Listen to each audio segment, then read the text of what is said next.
YouTube, it's me, P from PBKM, and I've got Ian with me again. Been like playing Darksiders 2. Nice game.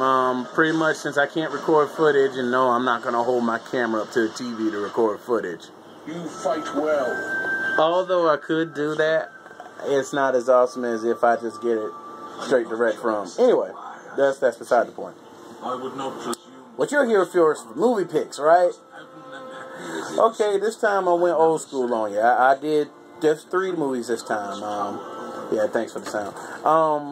Movie 1. Well, this time around we got 2 Hitchcock movies and one from another guy who does movies whose name I can't remember. I think it's Daniel Cronenberg or something. Anyway, what I watched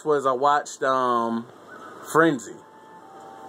The Alfred Hitchcock movie Frenzy. I watched North by Northwest, which I'm amazed I had not seen before now. And also Eraserhead, which is not an Alfred Hitchcock movie. And I'm not sure what that movie's about. But as usual, I'm gonna pretty much tell you what happened, but I'm not gonna give you all the details, so to speak. Alright, starting off with Frenzy, kind of a fast-paced Alfred Hitchcock movie. Very interesting. Basically, it's about a serial killer and the police inspector who's basically trying to solve the case, and the man who they mistake to be the serial killer who he's not. The name of the serial killer is the Necktie Strangler, because, you know, he strangles women, he rapes women, strangles them with a necktie, and pretty much leaves them to be discovered with the neckties. So basically, we meet this one guy. He's like down on his luck. He's been divorced from his wife under some very interesting pretenses. And for the most part, he's just having one really bad day. He gets fired from his job. He's trying to find a place to stay. He's got no money. And pretty much his friend told him a horse to bet on that won like 10-1. And he made no money off of it because he didn't have enough money to place to bet. So, you know, he's having a rough day, so he goes and he sees his ex-wife. They have dinner, and he goes sleeps at the Salvation Army with strange men. So, in the course of that, his wife gets murdered. His ex-wife gets murdered and raped by the Necktie Strangler. The police believe it's him because he goes back and he discovers that his wife has been murdered shortly afterwards. And she has money on her, so he pretty much takes the money, rents a hotel room, and tries to figure out what he's going to do while talking to a girl from his job, pretty much to try and, you know, just let her know that he's had this bit of good luck, but, you know, hadn't told her the circumstances of how the good luck occurs. Long story short, the strangler actually kills another woman, the young woman from the bar, actually, that is also his friend, and the police are sure it's him.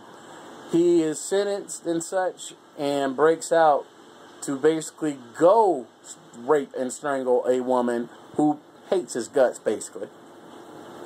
And in the course of doing all this, he runs into the actual Necktie Strangler, who is an acquaintance of his, and the police inspector basically shows up at about the same time. So it's real interesting to see how that works. Pretty much you get to know who the killer is right up front. And it's kind of like any Hitchcock movie. You're watching it unfold, and that's most of the fun of it.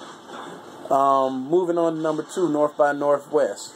Seems a lot like Frenzy, sort of, to me. The reason why is it's another man with a case of mistaken identity.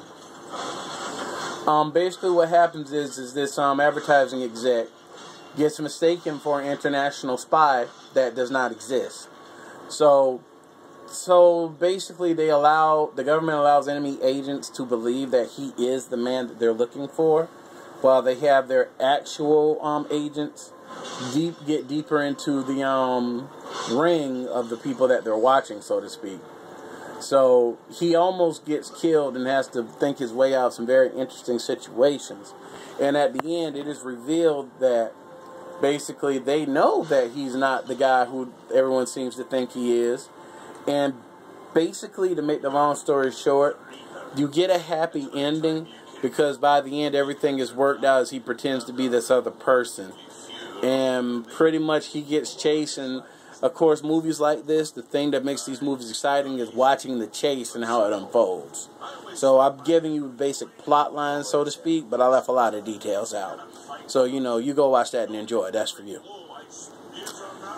Last one, Eraserhead. This is on my weird movies list. So I have a list of weird movies or mind-breaking movies. So I decided to watch this one because I've heard of it. It's from the 70s. Interesting movie. It's in black and white. So I watch it. I don't know what's going on in that movie. I just don't. It starts off, you meet this guy who's apparently the Eraserhead guy. Apparently he's dating and he's got this girl and she's pregnant with this mutant baby. And the mutant baby is sick and she can't stand it. She leaves him. Her family's like good and crazy. He has anxieties about taking care of the child. The child looks to be nothing more than just a head attached to a small body or something because it's wrapped up.